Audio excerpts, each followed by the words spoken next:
For years, cell phones were not allowed at professional golf tournaments, but that changed this year, and most agree it's for the better. Well, the big event starts tomorrow, and we're on your side with the changes today. News Channel 5's Pete Kenworthy is live in our Akron bureau. And Pete, I guess you could say this change is creating a lot of talk. Well, you're right, Lee. It sure is. You know, these used to be banned at golf tournaments for fear of them going off ringing during a player's backswing. But this year, the PGA Tour had a change of heart, and it's resonating among the fans. Here at Firestone, this hasn't been a common sight. Phones weren't allowed at PGA events as they were too distracting to the players and affected the competition. But the demand for allowing them has grown. It's such an integral part of society these days. People can't unplug from work for an entire day and come out to the golf course. Take Matt and Chris, for example.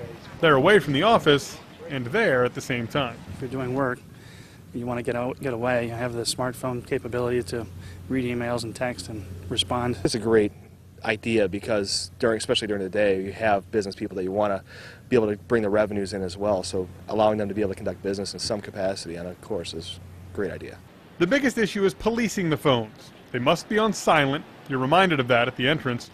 Also, if you need to talk on your phone, you must go to one of the designated areas that have been set up around the course. As for texting or data usage, just make sure you're away from the ropes. Don't be a distraction. And you're not allowed to use your phone for taking any pictures or video. If you do, we'll tell them to put the phones away. If they, if there are continued distractions, we'll point them in the area where phones are allowed. If you abuse it, you are going to be either have your phone removed or be asked to leave.